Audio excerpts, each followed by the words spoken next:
Gràcies per haver assistit una vegada més als nostres webinars. El grup Balcells, que engloba diferents empreses, com ja sabeu, i marques, Balcells Saragossa Gestió, Centro 21 BZ, Centro 21 Xarxa, BB Apartments, etc. Va programar pel 2020 una sèrie de webinars que volíem titular Avui parlem amb. Volíem acostar als nostres amics i clients persones que fossin punteres amb els seus respectius sectors i que fossin realistes amb els problemes que ens preocupen a tots plegats. Però també que fossin didàctics. Avui, com a últim webinar abans de vacances, tenim el gust de presentar-vos en Ramon Tremosa. Ramon Tremosa Balcells és un economista i és conegut per tots. És professor titular del Departament de Teoria Econòmica de la Universitat de Barcelona, on és investigador del Centre d'Anàlisi Econòmic i també de Polítiques Socials. És un home polític independent, molt lligat a Europa, fou eurodiputat per Catalunya del 2009 al 2019, un home que està molt preocupat per fer conèixer a Catalunya, en aquest cas a Europa, i inclús jo diria al món, perquè també he tingut opcions de fer-ho a fora.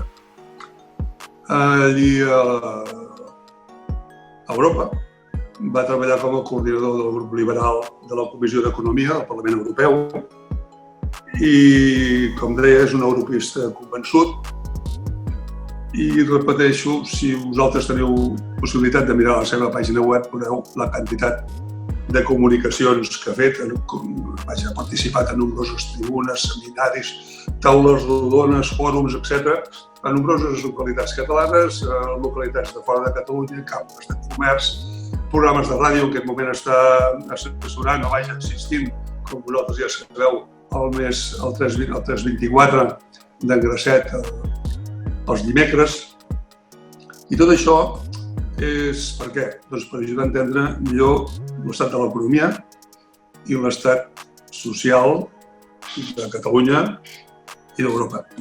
Sense més preàmbuls, cedeixo la paraula al meu fill, que us farà una mica esquema del cas per l'hora. Bona tarda a tothom. Moltíssimes gràcies per la vostra assistència. Moltíssimes gràcies al convidat, senyor Tremosa, per dedicar-nos aquesta tarda. Jo només volia fer una breu introducció del grup Balcells. La majoria de gent ja ens coneix, però la gent que no ens conegui, som un grup empresarial composat per diverses empreses on ens dediquem a lo que és la gestió de patrimoni, oferir un servei de 360 graus al client i anem des de l'administració de finques, compra-venta, administració de lloguer i corredoria d'assegurances i assessoria fiscal.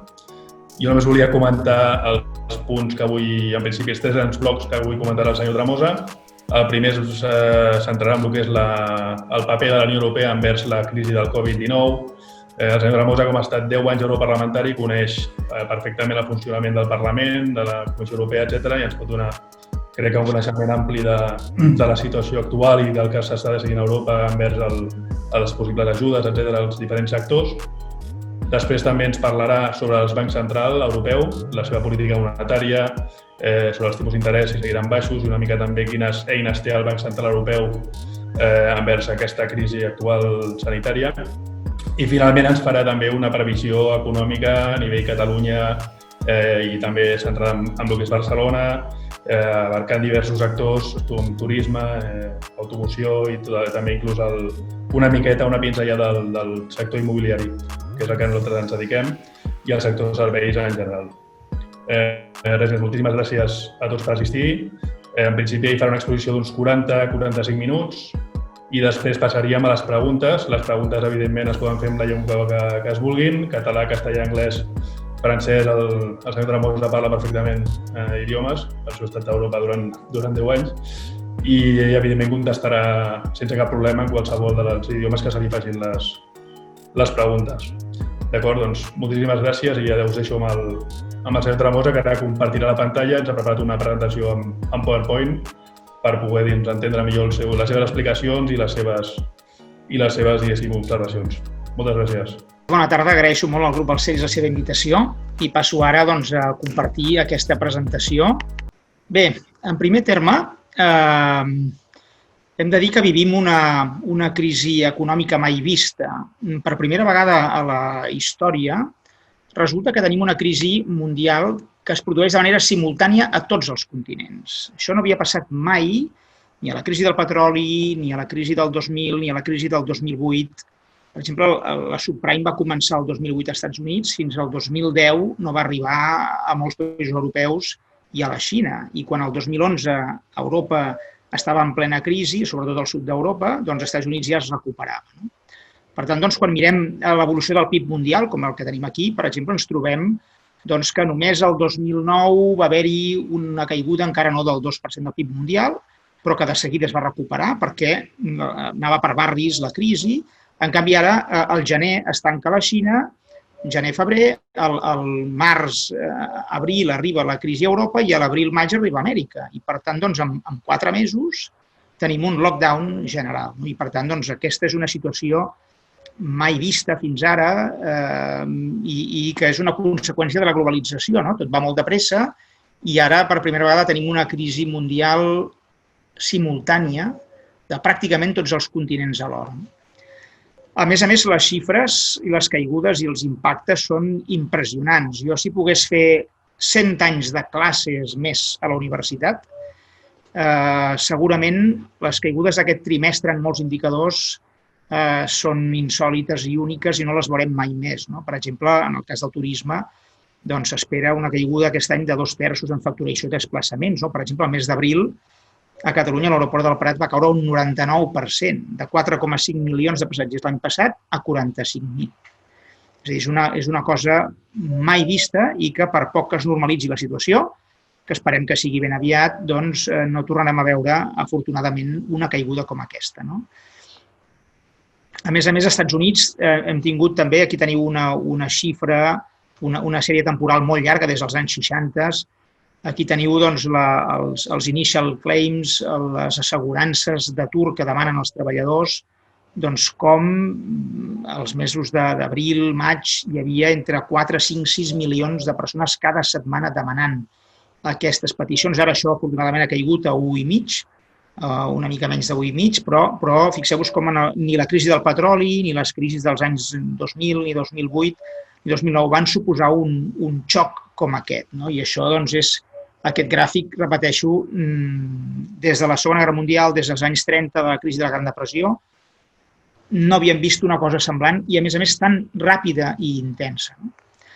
Fixeu-vos que la taxa d'atur en els Estats Units ha arribat a uns nivells també del 15%, molt més alta del que havia sigut en els anys 80, 70, a la crisi del 2009, i, a més, això ha passat en poques setmanes. Per tant, estem en una situació realment molt important. Ara bé, com també diuen alguns articulistes, estem en una estranya crisi. És a dir, les crisis normalment comporten que la taxa d'estalvi augmenta en tots els països perquè les empreses i les famílies, davant de la incertesa, redueixen consum i augmenten l'estalvi, però resulta que ara l'estalvi als Estats Units està assolint nivells rècord gràcies també als ajuts del govern. Això també està passant a Alemanya.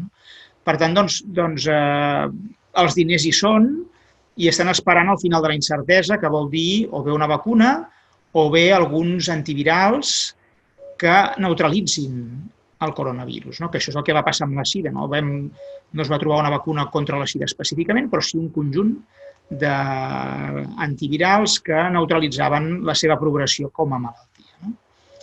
A Alemanya, per exemple, tenim un nou rècord històric en els dipòsits bancaris. És a dir, també a Alemanya s'observa que l'estalvi ha seguit augmentant i, per tant, això és bona notícia en el sentit que quan aquesta incertesa desapareixi, tindrem una represa del consum que pot ser molt intensa i també de l'activitat econòmica.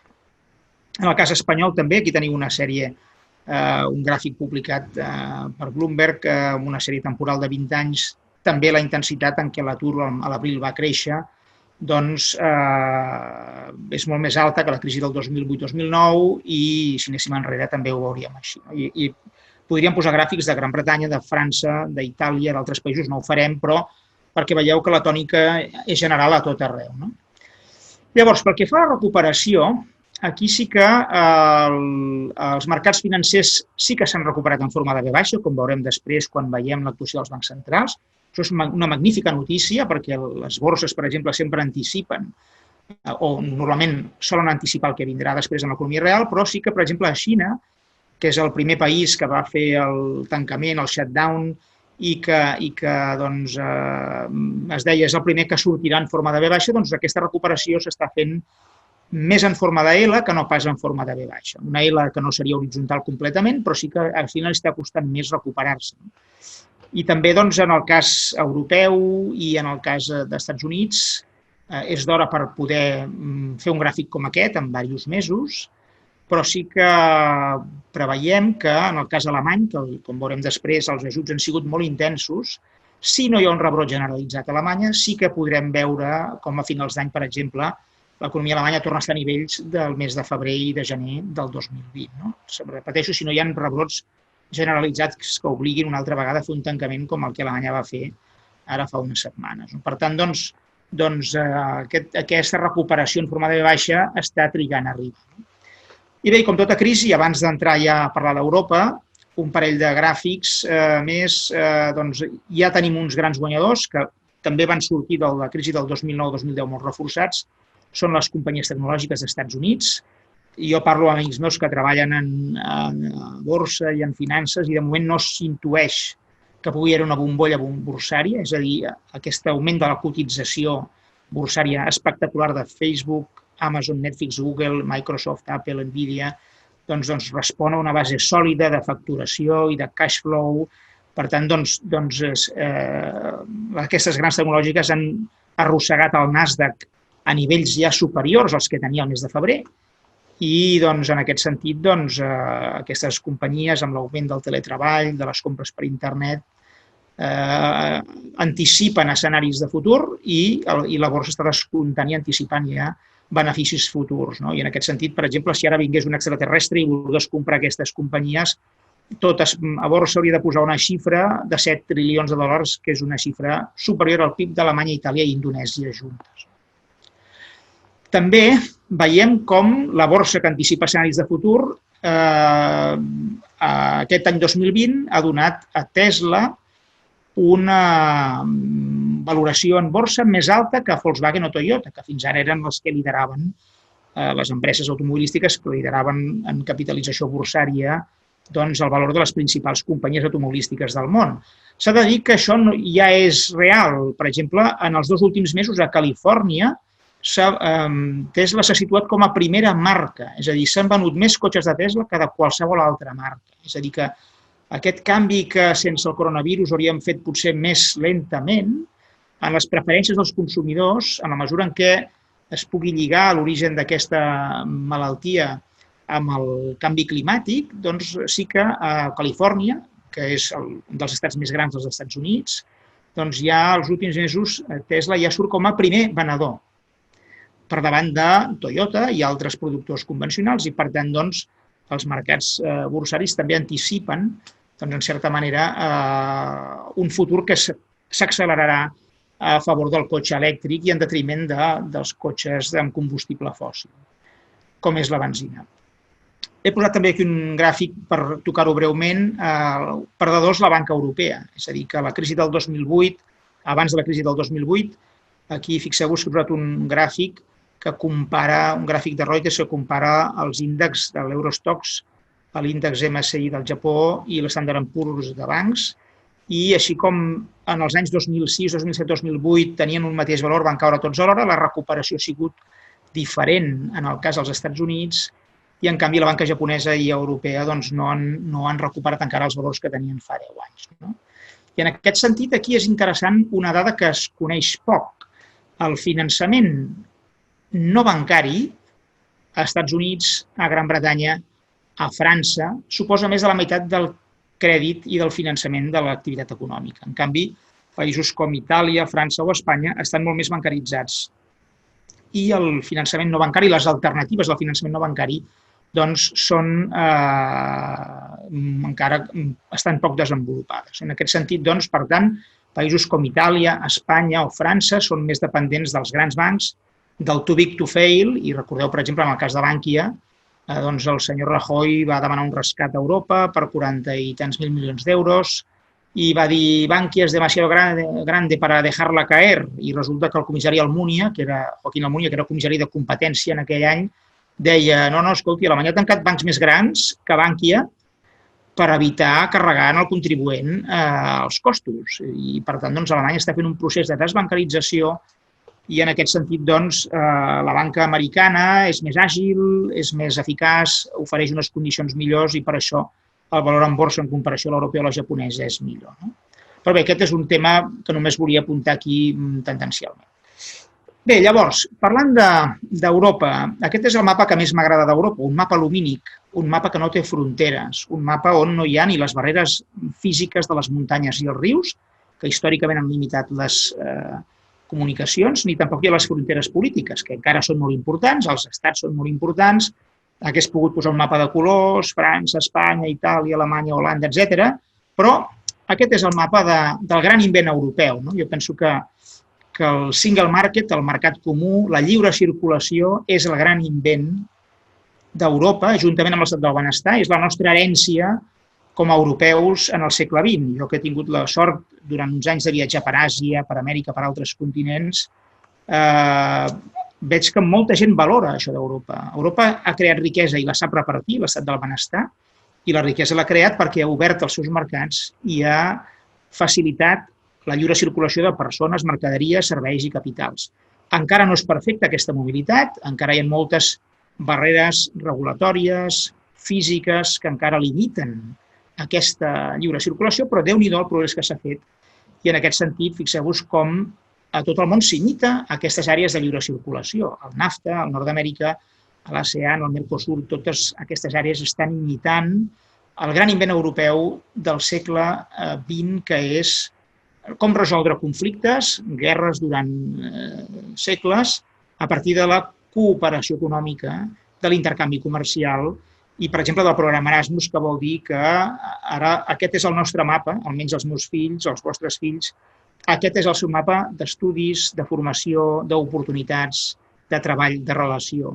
I això és fantàstic, no? Com deia un Axel Weber, que havia sigut un director, un president del Bundesbank alemany, ell deia, veig en els meus fills alemanys, per primera vegada a la història, una generació de truly Europeans, autèntics europeus, perquè parlen diverses llengües europees, perquè dominen l'anglès, que és la llengua franca, perquè tenen l'euro a la butxaca, perquè la seva companyia aèria ja no és Lufthansa o Air France o Iberia o Alitalia, sinó que és EasyJet o Ryanair, perquè amb l'Erasmus l'han conegut molta gent d'altres països, perquè ja tenim 4 milions de parelles que s'han pujat a partir de l'Erasmus, que són de diferents països, i això està creant una identitat europea que en les franges més joves de tots els països ja s'aprecia. Per tant, ells faran un pas més, ells lluitaran més per defensar i millorar l'Europa que tenim. Per tant, doncs, m'agrada començar parlant d'Europa amb aquesta imatge esperançadora i de futur, aquest mapa de llums que mostra la distribució de la població i de la producció, però que mostra unificat, de moneda única i mercat comú, doncs el nostre esdevenidor. D'Europes n'hi ha moltes, evidentment. Europa està articulada de diverses maneres. Tenim la Unió Europea, que és aquest quadrat blau, aquest rectangle blau, l'eurozona, que és el verd, i llavors tenim els diferents grups, els nòrdics, el grup de Visegrad, que són informals, tenim la Unió Duanera, tenim l'Espai Econòmic Europeu, tenim la EFTA. Per tant, bé, doncs aquesta Europa de la lliure circulació s'articula a través de diferents institucions. Aquí teniu el mateix mapa d'abans, però amb els noms dels països sota les banderes, i aquí m'agrada molt aquest gràfic perquè fixeu-vos que la Gran Bretanya està de sortida i no sabem encara si anirà amb Suïssa a la European Free Trade Association o anirà a la European Economic Area amb Noruega i Islàndia, o bé se n'anirà a la Unió Duanera amb Turquia, Andorra, Mònaco i San Marino, o bé saltarà directament a fora amb les àrees de lliure comerç. Però bé, en tot cas, fixeu-vos que ningú no dubta que seguirem venent cotxes alemanys a Anglaterra, que seguirem venent formatges italians, vins francesos, exportacions catalanes de tot arreu a Anglaterra, i que ells seguiran prestant des de Londres els serveis financers a tot el continent, tal com ha passat fins ara. És a dir, pot haver-hi un acord que serà de sortida, que ja veurem quin serà, però seguirem anant a Anglaterra de vacances i seguirem fent servir la City de Londres com a capital financera. Això avui no ho dubta ningú. Fixeu-vos que Nissan ha tancat a Barcelona, perquè potser els governs no han posat diners sobre la taula, però no ha tancat a Gran Bretanya, perquè ja hi ha hagut un xec del govern britànic en forma de lliures, i tots aquells que deien fora de la Unió Europea no et quedaràs sense res, doncs no, al final això no era veritat. No? Per tant, doncs, no és tan dolent ni negatiu, no? De que la Gran Bretanya marxi, seria bo que no...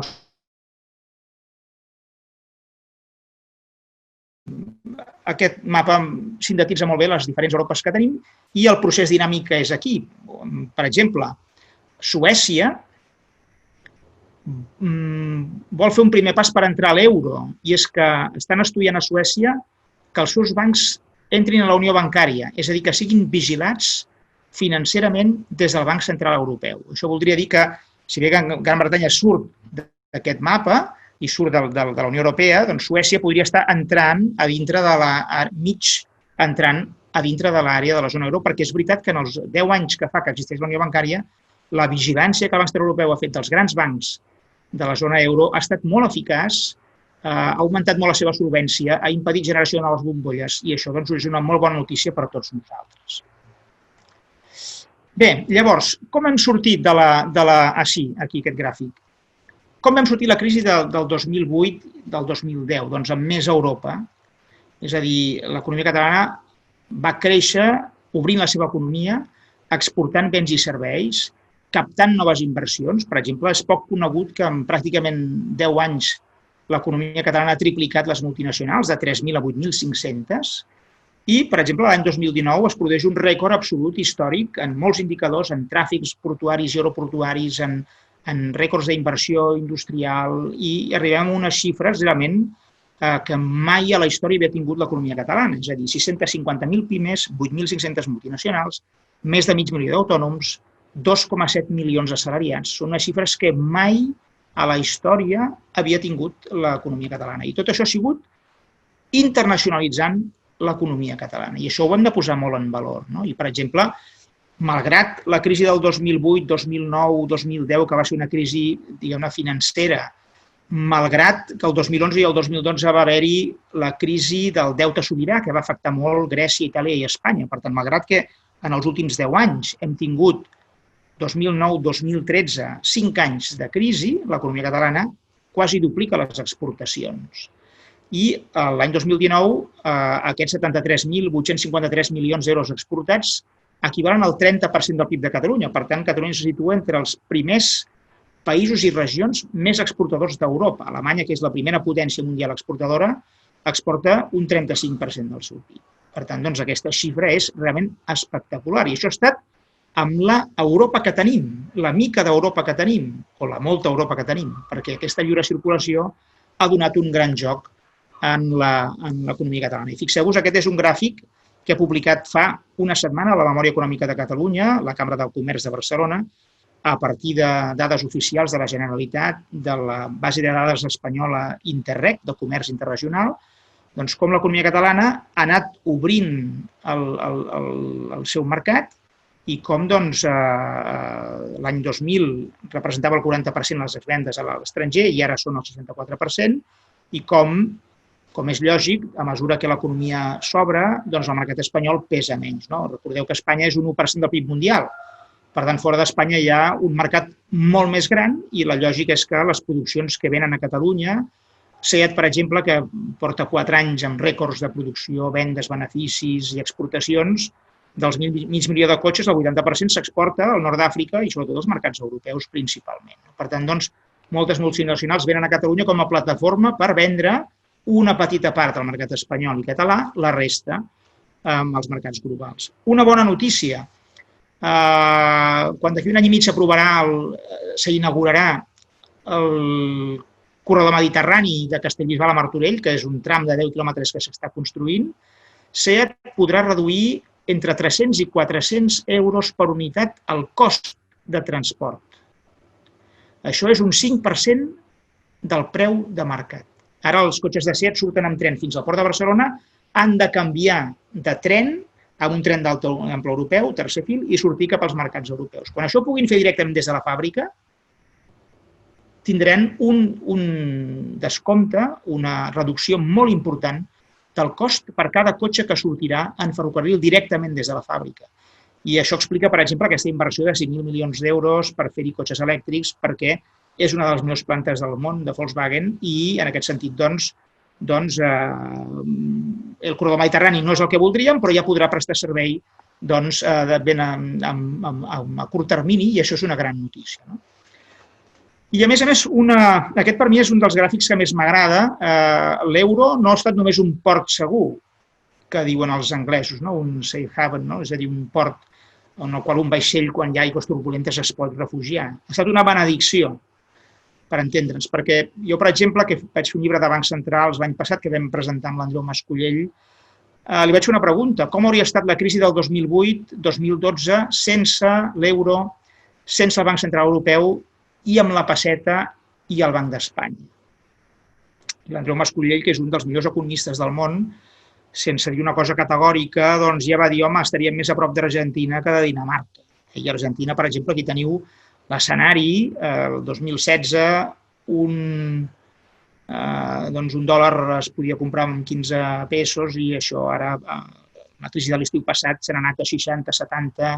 Per tant, Argentina torna a estar a punt de suspendre pagaments, desena vegada en 100 anys, un país ric amb recursos minerals naturals, etc., una altra vegada al punt de la fallida. En canvi, l'euro ens ha donat, en 10 anys, que hem patit dues crisis fortíssimes, una financera i una altra sanitària de cavall, ens ha donat l'estabilitat d'una moneda nòrdica. És a dir, hem tingut inflació baixa, tipus d'interessos baixos, una moneda estable i forta, una credibilitat de la política monetària, un banc central independent i rigorós, capaç de controlar les primes de risc, capaç de controlar l'especulació en els mercats financers, d'impedir que les borses s'ensorrin, de mantenir i defensar el tipus de canvi.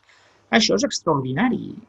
I l'euro, per exemple, Mario Draghi, en el 20è aniversari de l'euro, en un discurs que va fer el Parlament Europeu al gener de l'any passat, va dir: el comerç dintre de la Unió Europea, gràcies a la moneda única i a l'eliminació dels costos que suposaven la multiplicitat de monedes anteriors, ha permès gairebé duplicar el comerç dins de la Unió Europea.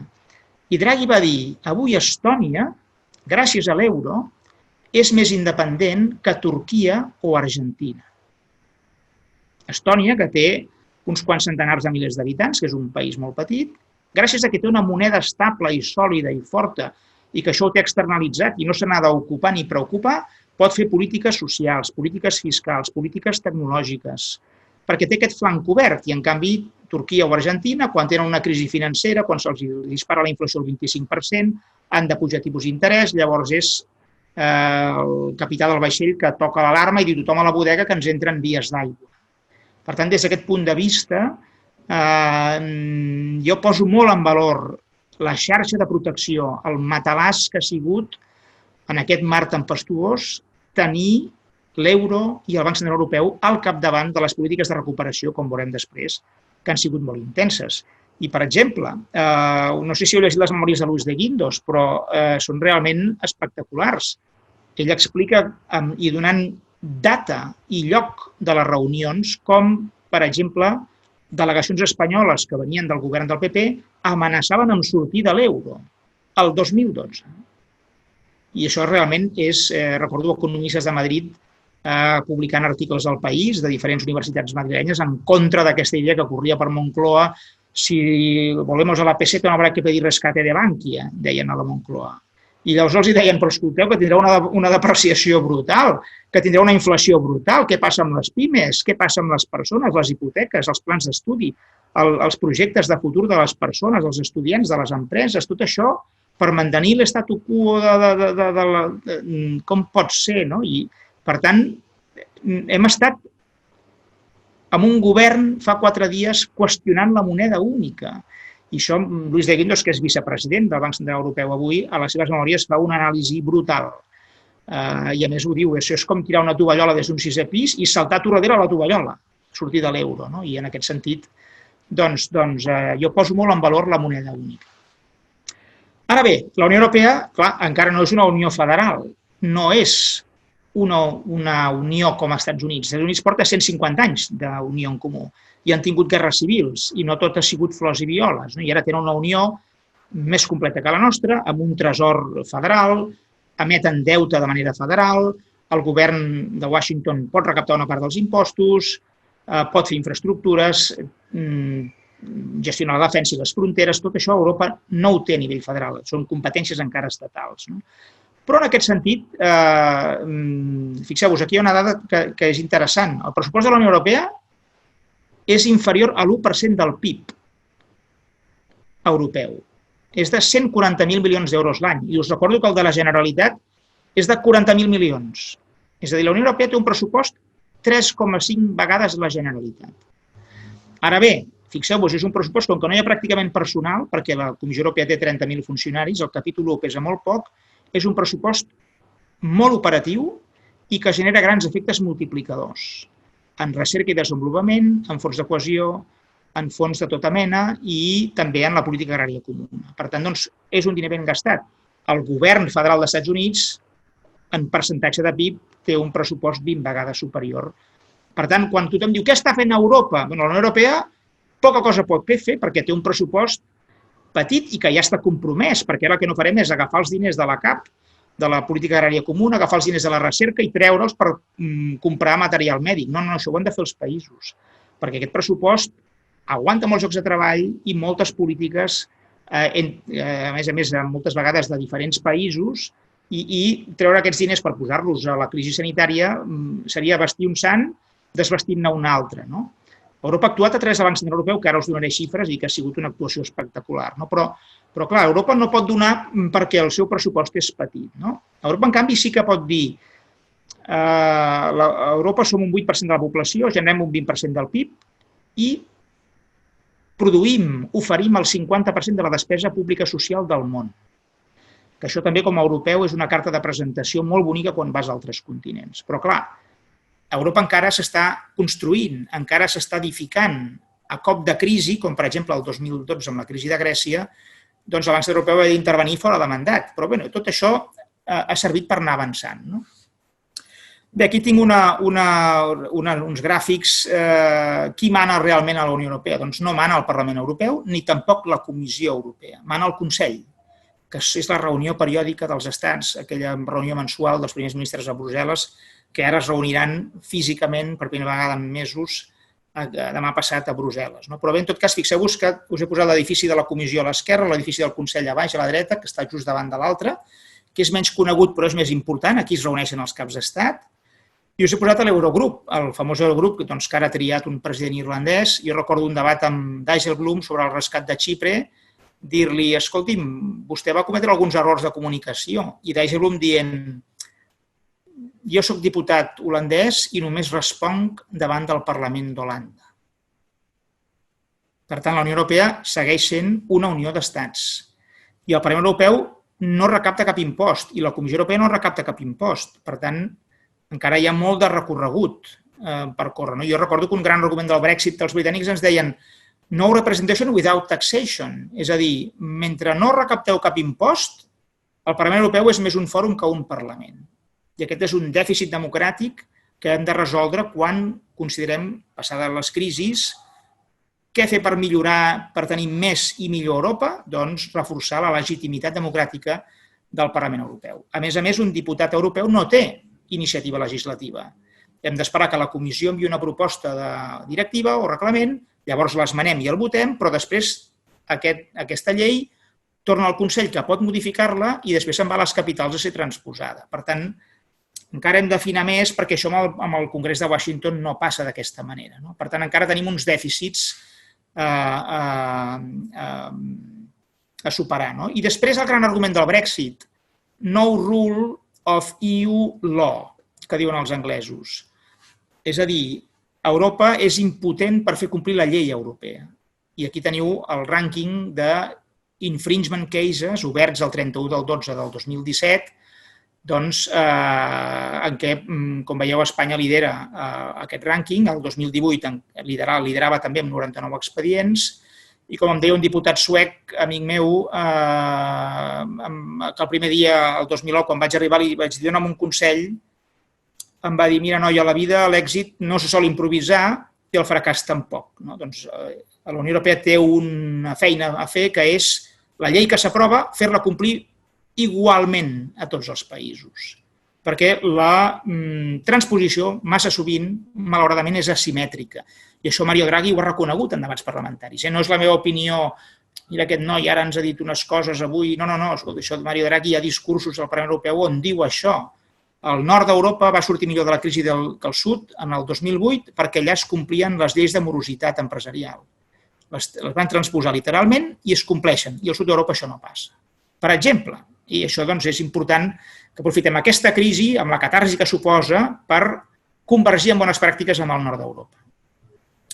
Per exemple, l'Antoni Cañete, president de PIMEC, president de la Plataforma contra la Morositat, ho diu: si les grans multinacionals i les administracions paguessin les factures que deuen a les pimes per serveis prestats en els últims mesos, injectaríem 150.000 milions a l'economia sense crèdits avalats per l'ICO, sense fons de rescat, sense que hagin de comprar deutes als bancs centrals. Això no està passant. I la ministra Nadia Calviño, que era una alta funcionària, jo li havia fet preguntes a Brussel·les sobre aquesta qüestió i ella, doncs, abans que hi hagués el nou govern, va dir: quan entrem, el primer que farem serà sancions. El reglament de sancions que preveu la llei europea de morositat encara no s'ha fet.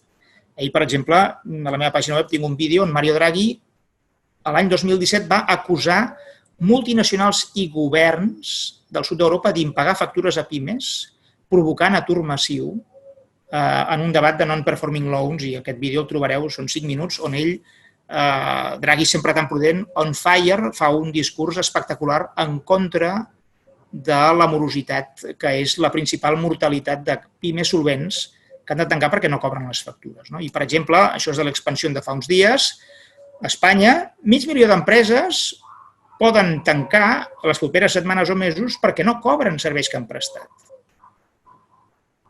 I això, a l'IBEX, no totes ho fan, però sí que hi ha una part de les empreses de l'IBEX que envien contractes a pimes i et diuen: bueno, et pagaré a 210 dies. Jo he vist aquests contractes, me'ls han ensenyat. Això va en contra de la llei europea, resta competitivitat al nostre país, perquè les pimes han de finançar les grans multinacionals, que cobren al comptat o ràpidament del govern les seves... Llavors, quin és el futur d'Europa? Doncs, mentre esperem aquesta convergència en bones pràctiques nord-sud, penso que tindrem un matrimoni a la italiana, en certa manera, perquè, malauradament, com diu The Economist, això no és la meva opinió personal, si vostès van a Twitter i segueixen a Jeremy Cliff, que és el que escriu cada setmana en aquella pàgina fantàstica Charlemagne de política europea, doncs ell també és d'aquesta opinió, com altres periodistes. No, Alemanya does not run Europe, no mana Europa. Si la Merkel manés, tindríem el corredor mediterrani fet de dalt a baix i es pagarien les factures a 30 o 60 dies i moltes altres coses anirien al sud d'Europa com al nord, i malauradament això no està passant encara. Però sí que és veritat que quin és el futur de la Unió Europea? Doncs aquí hi ha un debat molt interessant, i aquí us mostro quin és el present de la Unió Europea, d'acord amb un document de Morgan Stanley publicat l'any 2012, on quan analitza els diferents escenaris, per exemple, un renaixement europeu que volgués dir un avenç en la Unió Federal d'Europa, que això no s'ha produït, perquè seria l'horitzó, però encara estem lluny d'arribar a aquest estadi, però en canvi tampoc no s'ha produït, afortunadament, el divorci europeu, que el 2012, amb la crisi de Grècia i les primes de rics d'Espanya i Itàlia tan altes, va estar a punt de produir-se. En canvi, tenim un matrimoni a la italiana, que si més no serveix per anar fent, que ja és molt en els temps que corren, amb crisis financeres i amb pandèmies mèdiques i crisis sanitàries.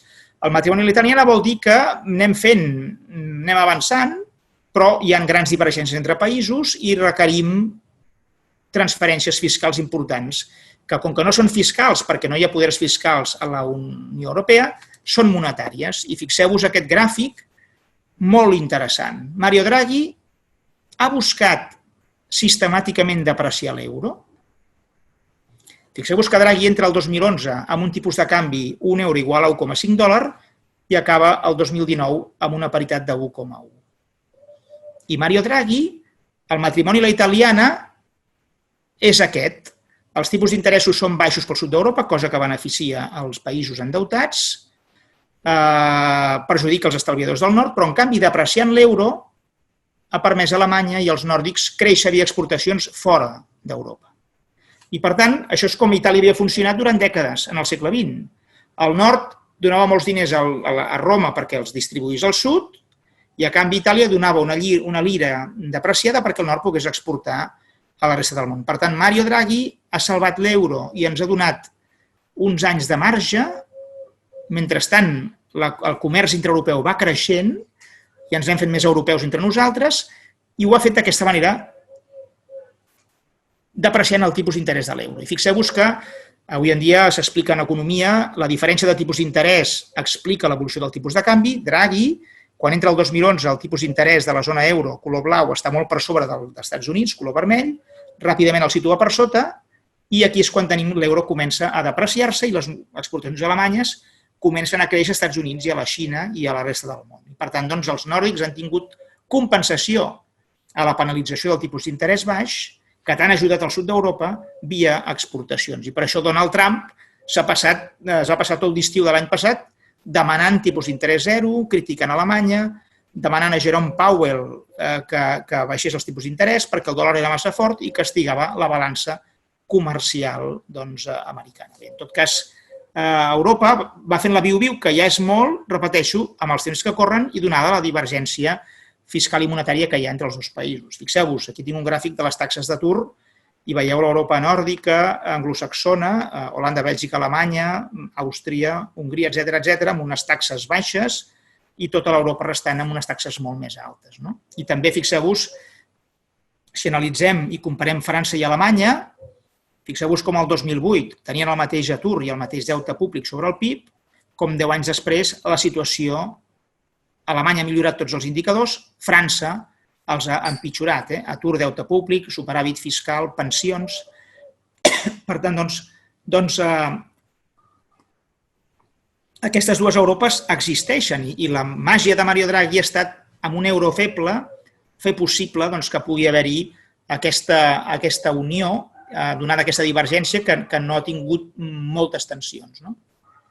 Sí que és veritat que, a més, els anys bons, 2014-2019, tant Alemanya com Holanda els han aprofitat per reduir el deute públic, mentre que França, Itàlia o Espanya han seguit augmentant el seu deute públic. Per tant, en aquest sentit, sí que ara els nòrdics quan diuen crèdits condicionats i no fons sense condicions és per evitar una altra vegada que aquests diners es malgastin i no tinguin un efecte sobre el creixement que permeti reduir l'endeutament. Fixeu-vos, jo he sentit durant 10 anys a primers ministres del nord d'Europa, de tots els colors polítics, no solidarity without responsibility. No a l'europeisme de caixer automàtic que practiquen els països del sud. I aquí teniu com, per exemple, Espanya, França, Grècia, en els últims 10 anys hi hagi crisi o hi hagi expansió econòmica, han generat dèficits públics. A l'altre costat, Dinamarca, Finlàndia, Alemanya, Àustria, quan ve un any bo, anem a reduir deute per acumular capacitat fiscal per quan vingui una altra crisi. I en aquest sentit, doncs, ja us dic jo ara, i ho escrivia el mes de març i el mes d'abril, no hi ha cap país amb un Parlament al nord d'Europa amb una majoria que vulgui donar eurobons, coronabons, deute perpetu, que va ser també una idea espanyola molt bonica sobre el paper, però absolutament irrealitzable. O bé aquests fons sense condicions. Aquest debat europeu no ens hauria de sorprendre. Els Estats Units va tenir una guerra civil precisament per això, pels rescats, perquè en els anys 40 i 50 del segle XIX els estats del nord es van negar a rescatar els estats del sud. I a més hi havia una diferència. Els nòrdics volien, Nova York i companyia, volien el petroli i els del sud no volien el petroli. Per tant, la guerra civil no va ser només per l'esclavitud, sinó que van haver-hi unió, van haver-hi també raons fiscals al seu darrere. I a més, Virgínia era com Alemanya, era el país hegemònic en aquest sentit. I a més, Alemanya ja ho diu, hem de canviar els tractats si voleu, eurobons, tresor comú, etc., perquè el BCE no té un mandat de facto per crear una unió de deute a nivell europeu. I vaig fer un article a La Vanguardia el mes de maig que us puc enviar en aquest sentit, perquè la CDU s'ha expressat en els mateixos termes. I per això el president del MEDE, que és un alemany, Klaus Regling, va dir el mes de març: si voleu eurobons i tot això, trigarà un temps. Demaneu ara diners al MEDE, crèdits al 0,01% d'interès, a 30 anys sense condicions pràcticament, i ja teniu diners europeus per ajudar la sanitat, per mantenir les pimes, per evitar que tanquin, etc. Si Itàlia i Espanya no ho han fet, és un altre debat, això. En tot cas, jo recordo l'any 2011 que també es va haver-hi un debat sobre eurobons i jo vaig fer un article al periòdico. El comissari finlandès Olli Rehn va dir: no mutualitzarem mai el deute si abans no hi ha hagut una convergència entre països en cultura d'estabilitat fiscal. I aquest tuit que vaig fer el juny del 2012 segueix sent plenament actual i vigent. I en aquest sentit, ara em fa gràcia perquè el 2008 manaven les dretes al nord d'Europa i deien no a tot, però és que ara manen els socialistes a Dinamarca i a Suècia i també diuen no a tot. Llavors els progres del sud d'Europa són els seus col·legues que els diuen hem de ser responsables. En tot cas, bé, aquí he posat un mapa de l'euro amb la notícia de Suècia que vol entrar a la Unió Bancària i també que Bulgària i Romania i Croàcia estan fent passos per entrar a la moneda única i en tot cas també aquí us he posat una mica les reformes que fa anys que la Comissió Europea reclama als països del sud d'Europa i que, com deia Marc Rutte abans d'ahir, la crisi Pedro Sánchez l'has de resoldre dintre d'Espanya. No vindrà pel cafè que llueve d'Europa que et resoldrem la crisi. Has d'equilibrar els comptes, lluitar contra el frau fiscal, eliminar monopolis, flexibilitzar el mercat laboral, gestionar millor les infraestructures i fer complir la llei europea. Això no depèn de si et donen 140.000 milions o 100.000 o 200.000 i en què te'ls gastaràs. Això és una feina que fa anys que la Comissió Europea reclama a Espanya.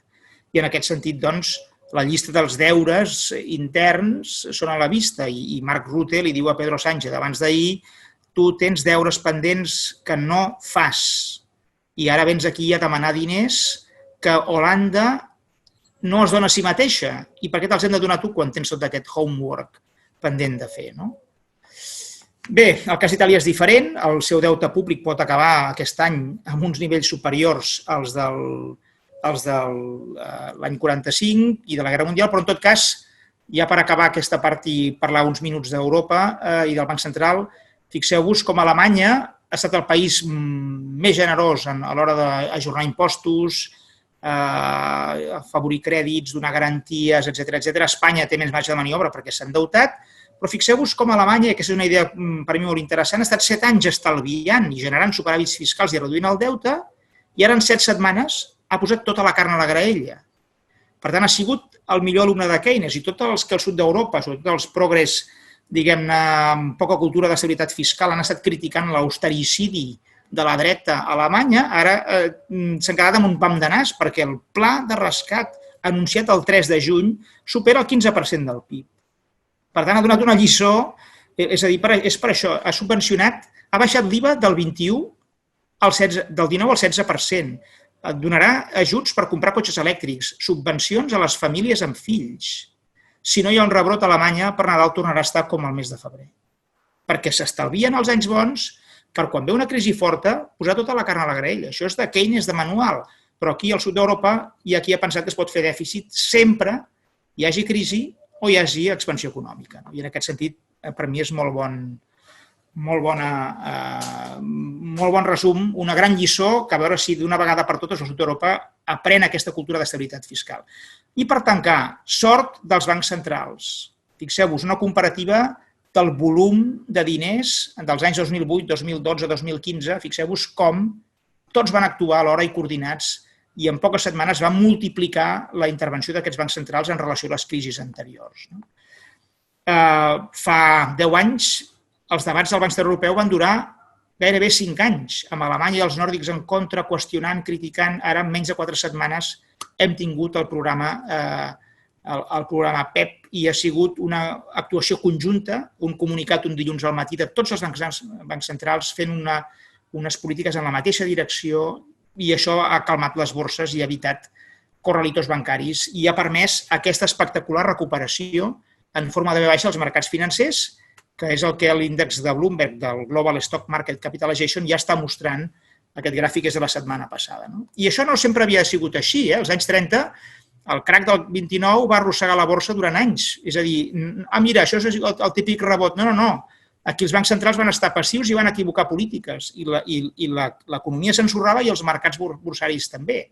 Ara, en canvi, jo vaig anar a la caixa l'altre dia i em diu el director, el teu pla de pensions ja torna a estar com al febrer, que va caure i que paties al mes d'abril, ja torna a estar com al febrer.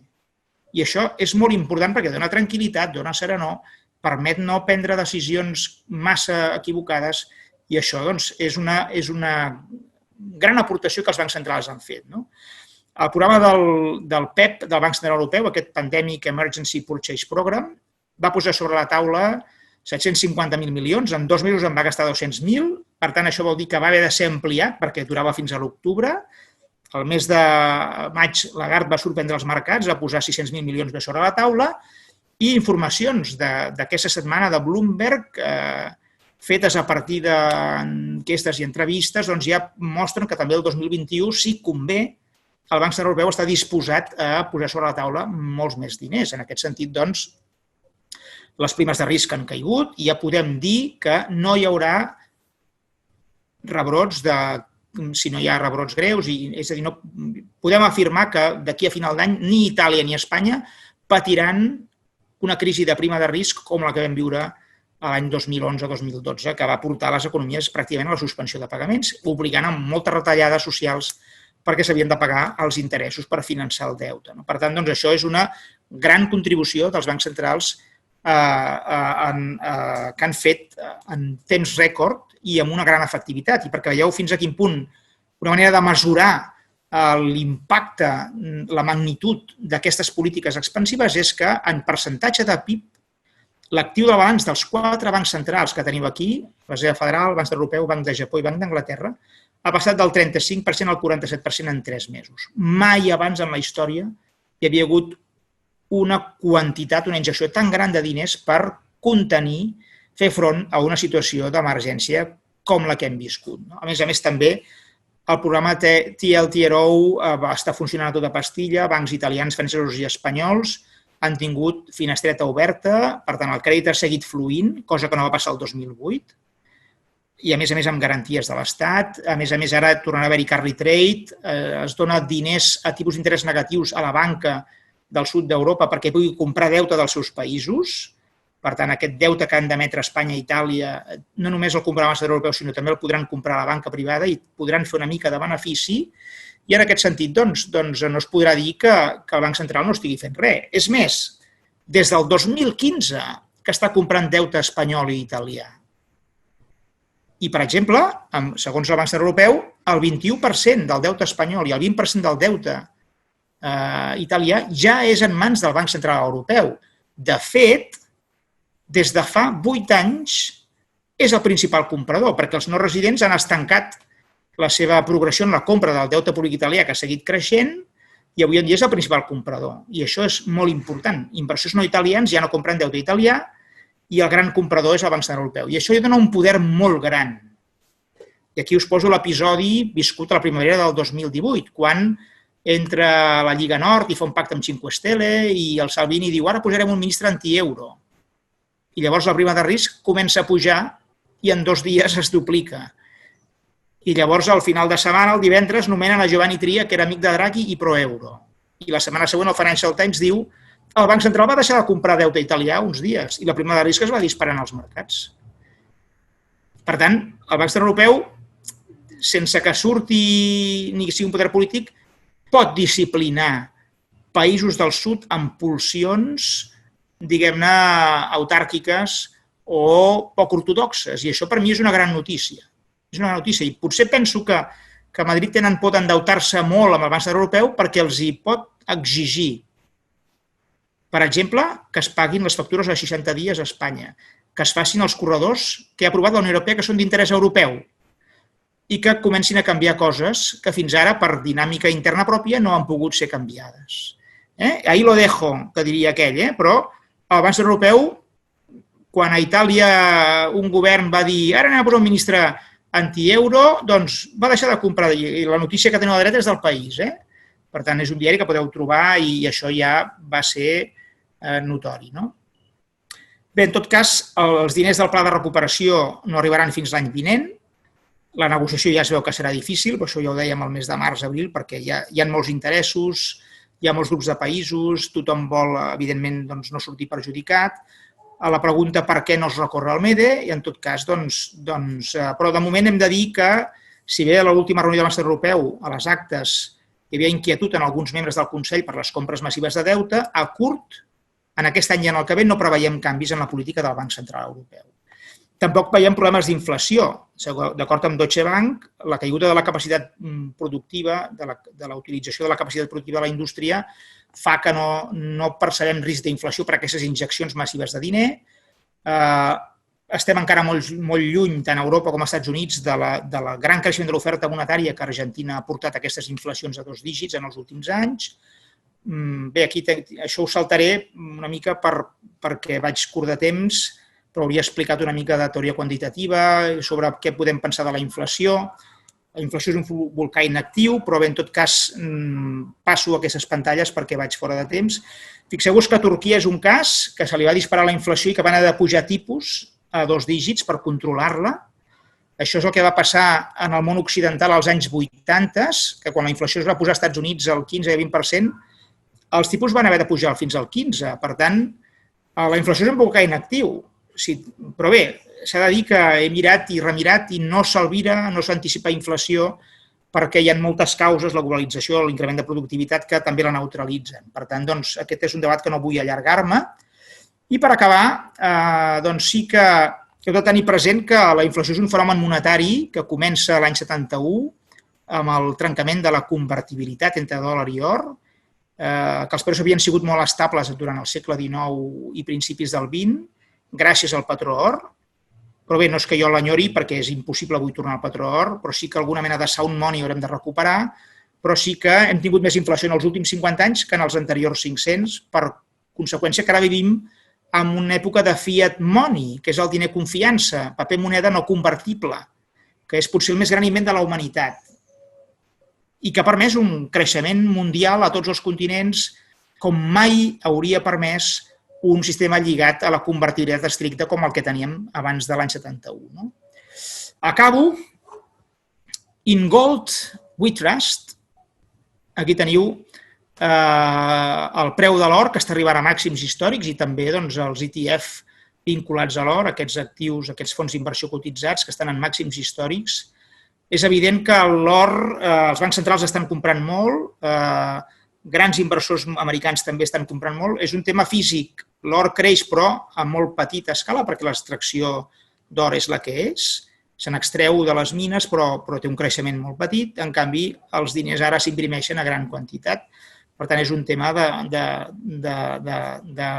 relació entre un actiu i l'altre. Però, en tot cas, sí que, i acabo, jo sí que soc dels que crec que in real estate I trust.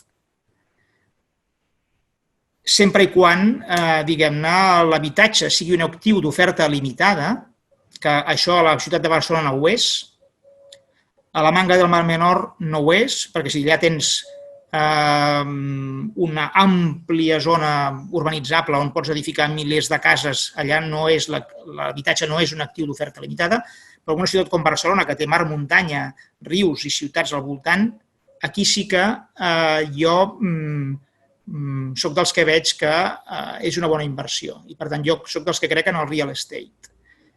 Que fixeu-vos com, amb aquesta crisi tan forta com hem tingut, per poc que tinguem indicis de vacuna o de remeis eficaços contra els mals de la malaltia, el mercat es tornarà a normalitzar, els diners hi seran, i fixeu-vos que Barcelona, que té un parc per limitacions físiques molt inferior a París, Amsterdam, Berlín o Londres, per exemple, i que també per la història que hem tingut en el franquisme hi ha més propensió a la propietat que al lloguer, raons històriques també a banda, perquè hem sigut país inflacionista de 2 dígits durant dècades.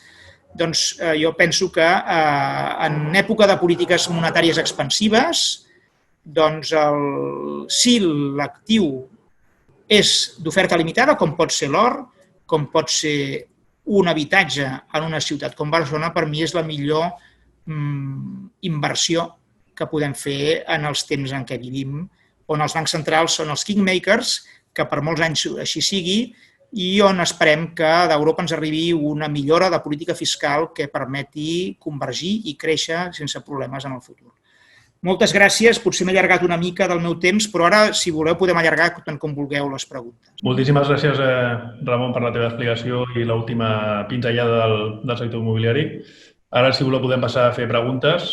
Si una pregunta en castellano diu, ¿cree usted que es adecuada la medida del gobierno del aumento de impuestos en estos momentos y sobra la ayuda vital mínima a una minoría? ¿Cuál es su opinión?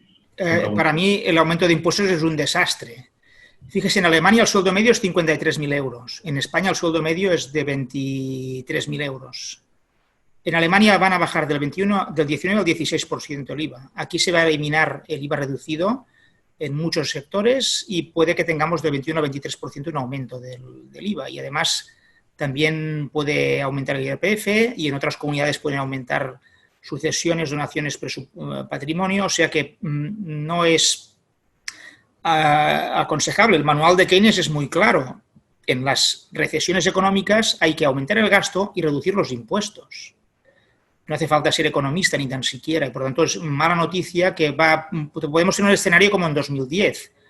O sea, Alemania se recuperó en 9 meses de la crisis financiera y en España, Italia y Grecia, por razones endógenas, pues se alargó 5 años la crisis, ¿no? Pues evidentemente un aumento de los impuestos es mala noticia porque va a eliminar renta disponible para el consumo, para la inversión y da un mensaje de ser un país poco atractivo para las inversiones multinacionales y para mí es un desastre que se tenga que llegar a estos extremos. Pero bueno, los que hemos estado admirando a Alemania durante años y recordando lo que hay que hacer en épocas de vacas gordas, pues ahora tenemos que oír nuestra voz más fuerte que nunca para que sea la última vez que esto pase. Moltes gràcies. Una altra pregunta. Rosa Milano li pregunta, disculpi, creu que el corredor del Mediterrani és el futur per l'economia catalana? Bé, el corredor mediterrani no neix com Europa demana que neixi, és a dir, no hi haurà dues noves línies segregades, diferenciades, noves de trinca només per mercaderies, que és un corredor de mercaderies com ha de funcionar. Espanya ha optat per un model de tercer fil, és a dir, dintre de l'ample ibèric es posa un altre ferro, és a dir, un tercer riell de ferro que permetrà el pas dels trens de Rodalies i el pas de trens de mercaderies que vagin a Europa. No? I això és una solució no òptima i que no permetrà doncs, que pugui començar a arrencar amb tota la seva potència. Però bé, és a dir, el govern del PP va estar durant 7 anys invertint 0 euros, ara el govern del PSOE hem de reconèixer que ha licitat les obres del tram Castellbisbal-Martorell, que és molt important per la SEAT, i en aquest sentit, entre 0 i 1 la taxa de creixement és infinit. No? I és veritat que aquest corredor arrencarà compartint amb Rodalies i per tant no serà òptim, però si SEAT pot treure els seus cotxes directament i té un estalvi de costos i després altres empreses de Castellbisbal i després la Ford del Musafes i els Rajolers de València i la Petroquímica de Tarragona, que també té previst programar trens, doncs això ja permetrà veure que és possible el tren de mercaderies que estalvia en relació al camió, a banda que contamina menys i, per tant, quan aquest tercer fil estigui saturat, llavors podrem abordar i tothom veurà la necessitat de construir 2 noves vies separades, paral·leles a l'alta velocitat, dedicades exclusivament a mercaderies. Espanya té en aquests moments entre un 3 i un 4% del tràfic de mercaderies mogut per tren, a Europa està per països entre el 20, el 25 i el 30%. I amb camió, les taronges de València contaminen molt i és un transport car comparat amb el tren, que pots fer trens de 750 metres i que triguen, si fa o no fa una mica més, però que el cost unitari disminueix molt. Per tant, a la llarga, serà un primer pas i esperem que no sigui l'últim. Perfecte. La Cristina ens pregunta, ha parlat sobre inversions en l'or, que és lenta però sí és segura en aquests moments, i després pregunta les empreses que ofereixen accions com Netflix, Amazon, si és un bon moment per invertir, i finalment ens comenta què pensa de la criptomoneda, si és una bona inversió. A veure, començo per l'última, la criptomoneda. Si mirem Bitcoin, la seva altíssima volatilitat que ha tingut en els últims mesos fa que no la puguem qualificar com a diner. És a dir, és més un actiu financer que una moneda, perquè el dòlar i l'euro han sigut molt estables en aquests últims 20 anys. I això ha permès a les famílies, a les empreses, fer plans de 10 anys vista, ampliem la fàbrica, anem a fer una carrera, anem a demanar una hipoteca per comprar un pis i guanyem espai pels fills. Clar, això tu ho fas si tens un horitzó d'estabilitat. El Bitcoin ha tingut una volatilitat altíssima. Jo si tinc un petit raconet, no el deixaré en bitcoins als meus fills, perquè és una ruleta. És a dir, potser d'aquí 20 anys s'ha triplicat el valor o val zero. I jo penso que les criptomonedes aniran a més si els bancs centrals gestionen malament el fiat currency que tenen, que han creat. És a dir, si el dòlar i l'euro és mal gestionat, a la manera d'Argentina, per exemple, si aquestes polítiques extraordinàries esdevenen ordinàries durant molts anys, la gent buscarà en les criptomonedes el refugi que no donarien l'euro i el dòlar. Però jo penso que, de moment, el bitcoin és un actiu financer més, com una acció a borsa, que no pas una moneda, per la seva altíssima volatilitat. I no estic dient que no tingui futur, que no en pugui tenir, dependrà de la gestió que faran els bancs centrals del fiat currency que emeten, que de moment és extraordinària i excel·lent. Llavors, clar, jo soc molt prudent a l'hora de dir invertiu aquí o allà, no? Jo he mostrat preferències. Jo en el llibre que vaig fer el 2018 sobre bancs centrals, presentat per Mas Collell, quan encara no sabíem res del coronavirus ni de la que venia a sobre, també dic, mirin, vostès estem vivint uns canvis molt grans, la revolució tecnològica és brutal. L'altre dia un director de la Caixa em deia, si vols comprar-te un mòbil, nosaltres te'l donarem més barat que Apple.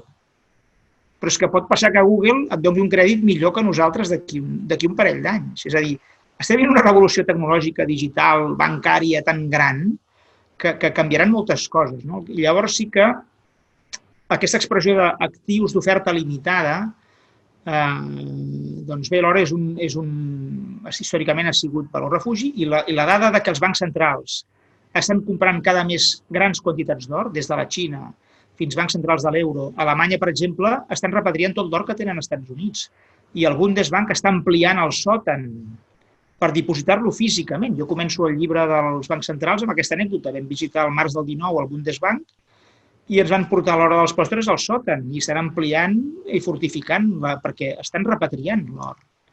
Per tant, doncs, els bancs centrals estan comprant or. Jo no dic què han de fer vostès, jo soc molt avers al risc i tinc 3 fills i penso que deixar-los un piset a Barcelona pot ser millor herència perquè en traurà una utilitat, perquè l'habitatge és un bé d'inversió però que dona utilitat com un bé de consum durador, és a dir, que en pots disfrutar cada dia. Jo abans que comprar or, clar, si tingués molts diners, podria diversificar en tot i compraria accions de Tesla i compraria de tot. Si el cotxe elèctric és un fiasco d'aquí 5 anys, una cosa ha pujat, l'altra ha baixat i fem la pau. Però, vaja, jo sí que l'opció aquesta si tinc un raconet d'aquí 20 anys com el deixo als meus fills, que és una reflexió que ens fem tots, doncs per mi l'habitatge... I la prova és que a tota Europa està pujant a les grans ciutats, a les capitals econòmiques, financeres, polítiques, està pujant el preu de l'habitatge. És a dir, no és només una neura, mira, ara els espanyols i els catalans, vinga, com sempre han fet, feien el franquisme tothom a comprar pisos, hipoteques i vinga, i tots volen ser propietaris. Hi ha raons històriques aquí, però està passant a tot arreu, que molta gent percep l'habitatge no només com una inversió, sinó que en pot treure un rendiment i ja no diguem si llogues un pis, sempre quan el llogater pagui, clar, doncs tens una renda garantida, i en aquest sentit l'IRPF tracta bé fiscalment els lloguers de petits propietaris. Per tant, doncs, és per mi una inversió, més bona que entrar en una ruleta com pot ser la borsa, que ara el Donald Trump guanya les eleccions, ara hi ha un Brexit, ara no sé què, i llavors tot puja, tot baixa, i els bancs centrals ja fan hores extres i aguanten el tipus, però clar, la borsa, jo els primers 500.000 euros no els invertiria a la borsa. Si tingués 5 milions, llavors sí que podria fer terços, no? Però clar, mirin, el Warren Buffett tenia molts diners en efectiu, fa un any. En canvi, el rei d'Helio comprava or. Per tant, els grans inversors mundials, el moment present de revolució tecnològica, de canvi de l'economia de paradigma, digitalització total de tots els sectors, doncs tampoc tenen una estratègia compartida. No? Va per les preferències que cadascú té a l'hora de si té un raconet, com l'invertim, com el protegim del pas del temps i de la inflació. Em pregunta el Jaume sobre el turisme a Barcelona i sobre la Fira del Mobile, si del 2021, que sembla que sí que es farà o no es farà, si una mica les teves perspectives sobre el turisme a Barcelona també. Estic escrivint un llibret que publicaré a la tardor sobre el futur logístic de Catalunya, perquè fa 10 anys havia fet un també de logística, i avui he tingut la sort de parlar amb un alt càrrec de la Fira de Barcelona, i li he preguntat, escolta, aquest anunci tan bo que hem tingut la setmana passada del mobile, que es farà sí o sí, al març o al maig, que es farà presencialment a Barcelona, diu, això com anirà? Serà el 50% presencial i el 50% virtual? I m'ha dit, no, serà principalment presencial. Perquè grans acords, negocis, compres, vendes, el contacte físic és molt important. I, per tant, doncs, si no hi ha un gran rebrot generalitzat, si els brots que puguin haver-hi es poden controlar, si es prenen moltes mesures de seguretat, és a dir, distància, guants, mascaretes i tal, si l'economia pot anar fent, la Fira de Barcelona té un escenari per davant de molta més presencialitat que virtualitat. És veritat que el format virtual doncs ha entrat i no sabem encara com, però ells no treballen en un escenari de 50-50, sinó de molta presencialitat. I això és molt bo pel turisme de la ciutat, pels taxistes, pels restaurants, pels hotels, per la connectivitat de Barcelona, que això vol dir que tornarem a tenir els vols intercontinentals que tant m'han gustat de guanyar i que tant joc han donat fins a l'any 2019. I en aquest sentit, doncs, des de Fira de Barcelona diuen clarament el missatge de que hem arribat a jugar a la Champions League global de Ciutat de les Fires i aquí estem. L'any 2019, a més, va ser molt bo perquè la Fira d'Amsterdam de cotxe de gamma alta ha canviat Amsterdam per Barcelona per créixer, això que és un saló de 70.000 persones, i també la Fira del seafood, del peix que es fa a Brussel·les, que era la gran Fira de Brussel·les, també ha vingut a Barcelona. L'any 2019 va canviar Brussel·les per Barcelona per créixer també i captar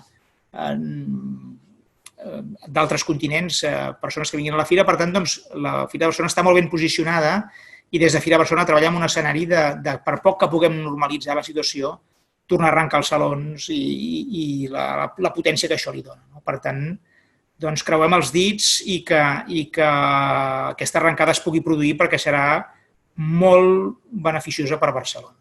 Em demanen per invertir al sector immobiliari locals, vivendes o oficines. Entenc, suposo, no, que és vivendes més que locals i oficines, entenc? O com ho veus? Això també depèn de les necessitats que un té, no? És a dir, un local no és el mateix al carrer Gran de Gràcia que en un altre carrer del barri, no? És a dir, el carrer Gran de Gràcia, cada porta té un comerç, però això no ha passat. En canvi, molts altres carrers han perdut. Jo penso que potser tendirem a que molts locals, si tenen una eixida, un pati a l'aire lliure interior, puguin ser requalificats cap a vivenda, per exemple, per gent gran que tingui necessitats de cadira de rodes, etc. Potser veurem una reconversió. Tant de bo, no? Perquè això, a més, permetria ampliar el parc de l'habitatge de Barcelona, que és una ciutat que té problemes d'espai. És molt bona notícia, finalment, que l'alcaldessa Colau la setmana passada acceptés de permetre una superior edificabilitat dels blocs de pisos del 22@ per encabir-hi més oficines i habitatges, com llargament demanen les empreses del sector. És una magnífica notícia, aquesta, que hem de posar molt en valor, perquè el partit que governa a Barcelona havia tingut qüestionaments sobre la indústria de l'automòbil o sobre el World Mobile Congress o el districte tecnològic del 22@, això s'ha superat afortunadament, i per tant, jo en els locals de negoci, depèn de la zona, si poden ser reconvertits a ús residencial, hi ha un atractiu. No? Llavors, amb la teva oficina, jo, pel llibre que estic fent, vaig entrevistar l'Anna Gené, que és CEO de Guerra Newman, com sabeu, i ella diu, mira, Ramon, està molt bé la feina virtual, potser 1 o 2 dies a la setmana treballarem des de casa, dilluns i divendres, però les externalitats positives que genera el contacte físic amb altres persones, és a dir, quan hi ha un problema, la reunió ha de ser presencial per resoldre-la, no virtual, perquè és molt més directa la comunicació, perquè la generació d'idees és millor i, per tant, que l'oficina com a espai de trobada, d'intercanvi d'informació, d'idees i de generador de solucions a problemes, això ella diu no passarà. No passarem tots a un format completament virtual i, per tant, ella no contempla una pèrdua d'atractiu del sector de les oficines. Diu, per poc que es recuperi l'activitat i puguem normalitzar-la, doncs l'any 2019 va ser un any de rècord de contractació. També, en el cas de Catalunya, els últims 5 anys, l'evolució del sector logístic també ha anat a l'alça tots els anys i, per tant, doncs, ella no preveu, ella com a experta, perquè jo no ho soc en el sector, però ella no preveu un canvi molt gran d'hàbits en aquest sentit i, per tant, doncs, que ara l'oficina serà menys atractiva.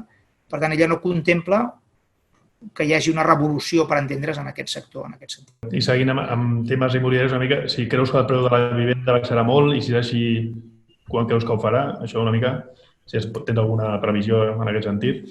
El preu de la vivenda no hi ha un preu únic, que tot depèn de la necessitat que té el comprador i de la necessitat que té el venedor de vendre, no? I d'esperar. I és veritat que hem tingut uns anys molt bons, sobretot en grans ciutats. Madrid, Barcelona estan en nivells de fa 12 anys. A Eivissa em vaig llegir un dia que estaven per sobre fins i tot en els preus de l'anterior bombolla immobiliària.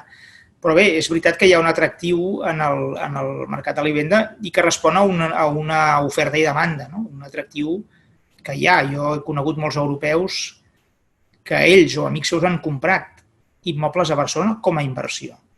I això segur que en coneixeu tots a vosaltres, no? I alguns carrers de la ciutat, com el carrer Pau Claris, ja no només per dedicar-ho a pisos turístics o no, Airbnb o no, que això és un altre tema, però com a inversió, Barcelona encara estava barata en els últims anys comparada amb altres capitals com París, com Londres, capitals europees. I en aquest sentit, jo penso que si no hi ha un gran daltabaix econòmic, que la crisi resulta que ara caurem a la tardor, que serà un desastre, que tot, llavors sí que el cicle econòmic determina també els preus de l'habitatge i podem tenir una oscil·lació bastant correlacionada amb el cicle econòmic, però per poc que l'economia mantingui o recuperi, jo no esperaria una gran variació del mercat de l'habitatge, entre altres raons perquè la demanda i l'atractiu de Barcelona es manté. La setmana passada el Financial Times fa 10 dies deia no, Barcelona com a ciutat i com a regió de Barcelona hi ha un atractiu per a les noves tecnologies, la indústria que hi ha, les multinacionals de qualitat de vida. Això m'ho explicava també l'Anna Gené. Barcelona no té els diners que té Bilbao o capitals d'estats que ofereixen subvencions, subsidis, ajuts directes a les empreses per instal·lar-se. Molts executius, en canvi, valoren moltes altres coses de Barcelona que les altres ciutats no poden oferir. I, per tant, l'atractiu de Barcelona hi és. Ara que no hem tingut turistes i que hem pogut anar pel Parc Güell o hem pogut visitar el barri gòtic, l'hem posat més en valor sense públic i ara entenem per què tanta gent ha vingut a Barcelona a viure, a treballar i a fer turisme. I per tant, per mi, els actius hi segueixen sent. Jo que he visitat moltes ciutats del món, us puc dir que com Barcelona, poques. L'article de John Carlin a La Vanguardia deia així, és a dir, una ciutat walking distance que la pots fer caminant, on saps que la població sempre serà d'1,5 milió, 1,7 milions, que no estem parlant de grans ciutats de 8, de 10, de 12, que ja és la cosa molt, molt ingovernable, que pots, amb aquesta cultura mediterrània de viure al carrer, de menjar al carrer, això són uns valors que van a l'alça i, per tant, per mi, jo no contemplo, si no hi ha fora d'un daltabaix econòmic, jo penso que la Barcelona com a mercat tindrà la consistència que ha tingut fins ara. O seria l'escenari més probable que jo, diguem-ne, jugaria. Què està fent la Unió Europea per alleujar la pobresa o per intentar, diguéssim, reduir la pobresa que en principi va aguantant, en general? La política fiscal, la política social, la política sanitària mai no s'ha cedit a Brussel·les. És única responsabilitat dels member states, dels estats membres.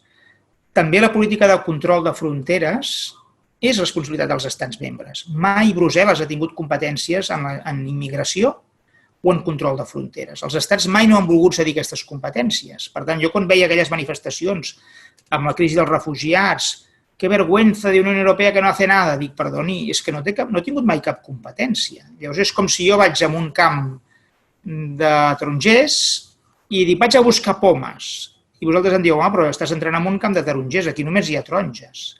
Llavors jo torno a casa vostra i us dic que estic molt frustrat perquè només hi havia taronges i no he pogut collir pomes, que és el que jo volia. Doncs de la mateixa manera, fixeu-vos que en la crisi dels refugiats, Alemanya va acollir 1,5 milió de refugiats, Suècia va acollir 200.000 refugiats i Espanya, França, uns pocs milers. Perquè cada país té unes estratègies, unes polítiques. Espanya diu només volem sud-americans i ja en tenim molts. França només volem gent de les antigues colònies i ja tenim el cupo cobert. Per tant, no volem fer com Alemanya. I per tant, aquí cada país va ser sobirà i la Unió Europea va ser impotent. Una vegada més, quan va plantejar un sistema de petites quotes, molts estats li van dir que no. Per tant, culpar Europa que està fent, no fa res per la pobresa, per la sanitat. Ara estem veient que potser si el material mèdic l'hagués comprat la Unió Europea com una gran central de compres, no hauríem vist aquests episodis de països barallant-se i pagant més diners per quedar-se les comandes. Per tant, ara potser veurem que és la solució, però fins ara no ha tingut aquest poder. I en aquest sentit jo penso que la moneda única i la lliure circulació amb els milions de llocs de treball que han creat ha sigut la millor política social que s'ha fet mai a Europa, perquè la millor política social és que la gent tingui feina. Amb l'escenari no euro i mercats fragmentats, que estiguéssim com Argentina, doncs mira Argentina, quina desigualtat tens, mira com tens percentatges creixents al límit de la pobresa i com una mala qualitat de les institucions pot empobrir més un país que no pas una política fiscal concreta. Llavors jo penso que hem tingut poca Europa com per demanar-li què fas contra la pobresa. Doncs miri, Grècia ha tornat als mercats financers, s'està recuperant gràcies a que ha tingut una moneda única i que ha pogut mantenir els fluxos comercials i turístics amb la Unió Europea. En canvi, quan Varoufakis li diu el 2015 a Cipres apreta el botó que comencem a imprimir dracmes com a moneda paral·lela i Cipres diu no, perquè el dracma divendres quan valdrà en comparació a l'euro. I a l'hora de la veritat, Cipres mira la seva gent, mira les seves enquestes, mira què li diuen els sindicats, els empresaris li diuen no, sortís de l'euro, demana un tercer rescat, perquè els rescats es tornen i passen. La moneda única aquí ens donarà.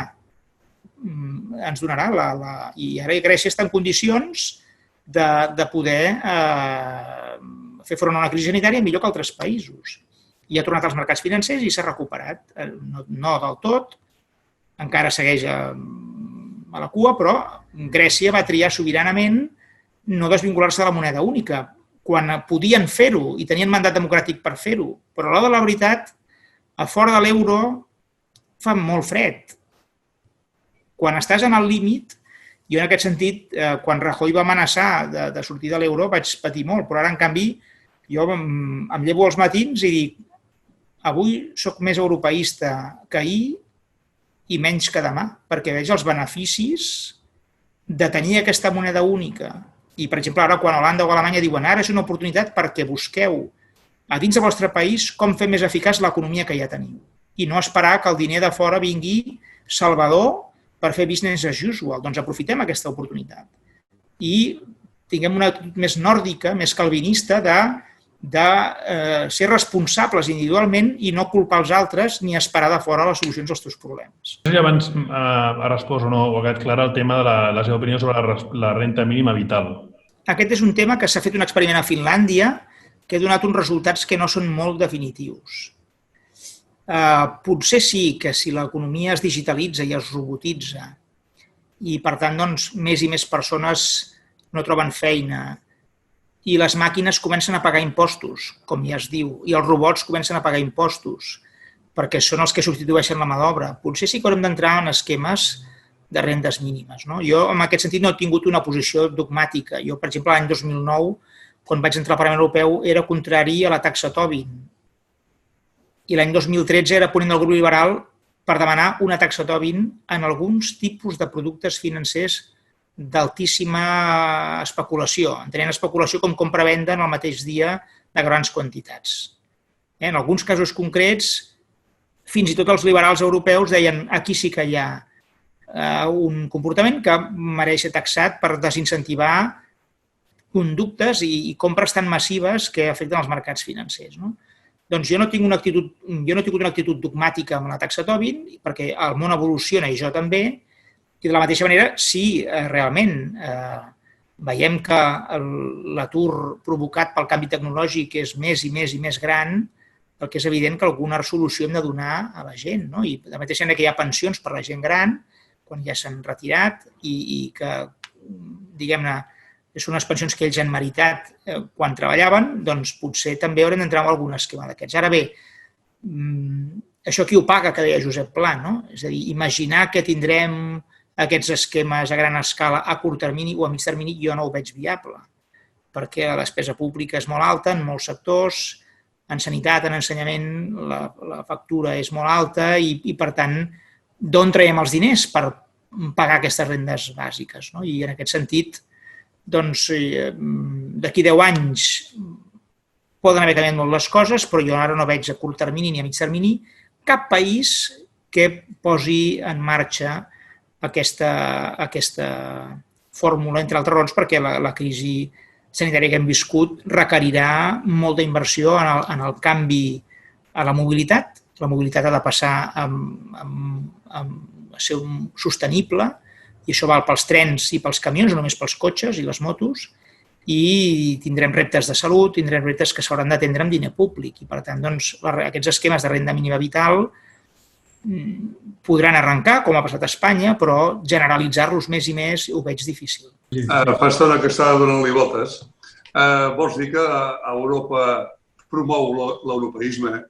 Estic parlant, promou amb els polítics dins de les comissions. Jo sempre he sentit els polítics quan arriben a casa seva, que aquí a Espanya ja, en fi, era normal. Hemos conseguido para España, ¿no? Hemos conseguido, o sigui, com si realment Europa fos una olla a la qual tu hi poses la mà i haver de treure doncs, el màxim, però que s'espavilin. Es promou aquest europeisme a nivell d'Europa?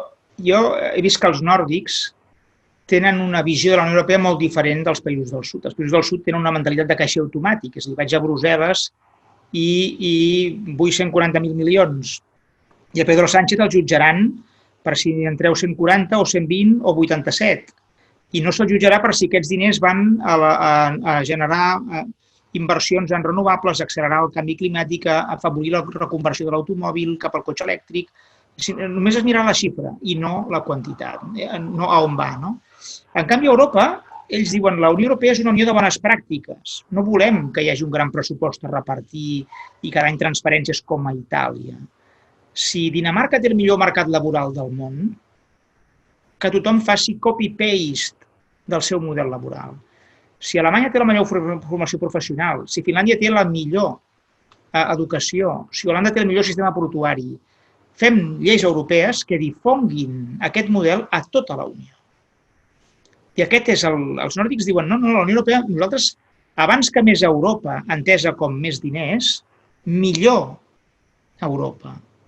Entenent que la llei europea, per exemple, es compleix harmònicament i que quan el Reglament Europeu de Morositat diu les factures es pagaran a 60 dies i si trigues un dia més hi ha una sanció automàtica, igual que passa amb l'IRPF aquí, que si trigues un dia ja tens una sanció automàtica i després ja diràs és que em vaig trencar un peu i se'm va penjar l'internet a casa l'últim dia. És el teu problema. Tu el dia 1 ja tens una sanció. Doncs aquest règim de sancions s'aplica al nord d'Europa religiosament i al sud d'Europa no s'aplica. Llavors, al Marc Rutte ara li va al Pedro Sánchez a dir dame dinero i Pedro Sánchez diu tu primer el que has de fer és pagar les factures a 30 dies. I per això les negociacions eren dures i avui el president italià diu això pinta molt malament i el temps juga a favor de Rutte. Rutte té un gran consens intern a favor de la seva posició en el seu país i té eleccions d'aquí 9 mesos. Per tant, Rutte no cedirà i el temps juga al seu favor, perquè qui necessita els diners són els països del sud, que no tenen marge d'endeutament. I clar, per tant, el Rutte dirà doncs jo bloquejo aquest acord i per tant qui s'anirà rostint amb la pressa és els països del sud, que tenen molt marge de reforma interna que provocaria millora de rendiment i d'eficàcia de l'economia sense necessitat de dame algo. I en aquest sentit, doncs, tant de bo aquesta crisi obri molts ulls i faci veure que ha d'haver-hi un canvi de paradigma, perquè Europa es veu com una unió de bones pràctiques més que una gran transfer union. I totalment d'acord amb això que dèieu, que malauradament doncs, la tradició del sud és sempre monetària i no quines lleis puc implementar millor perquè l'economia automàticament flueixi més bé. I una altra cosa i acabo. A Europa veig que no s'ha posat mai amb la gestió que tenen els seus socis dels estats. La gestió interna, que aquí hi ha un forat, per dir alguna cosa suau, el volcán que era aquell, aquí hi ha una desaparició d'efectius, de diners, deguda a aquesta mala gestió que alguns dels països tenen. Veig que no s'hi posa tampoc. Els nòrdics són calvinistes i els protestants, m'ha impressionat molt veure diputats socialistes, diputats verds, diputats comunistes del nord d'Europa, públicament en debats, dir, per exemple, soc cristià i no dic mentides. Això dit en un debat parlamentari d'un reglament de finances.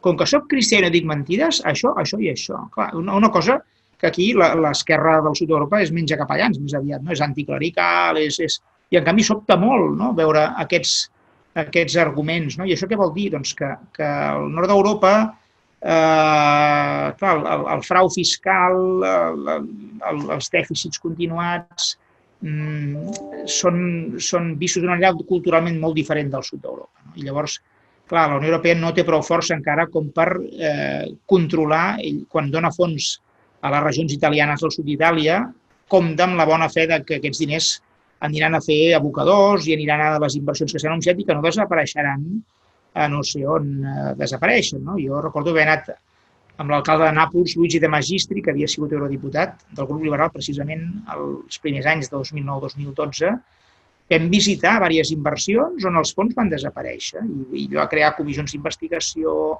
Però bé, a Itàlia hi ha una teranyina molt espessa, que ve de molt enrere i que costa de desmantellar, però els nòrdics, clar, això al·lucinen, perquè ells són d'una altra mentalitat, molt més complidora, molt més estricta, on el frau fiscal és ínfim i el diner és ben utilitzat i, per tant, no hi ha aquestes trampes que hem vist en el sud, com passa en el sud d'Europa. Moltes gràcies a tots els que han assistit a aquest webinar. Moltes gràcies, com no, Ramon, sempre tan didàctic i tan clar. Aprenem molt. Jo sempre soc... nosaltres tots som seguidors teus i esperem seguir-ho sent perquè ens donis moltes visions d'aquestes clares dins d'aquests moments difícils que vindran i que entendre'ls potser serà no tan senzill com fins ara.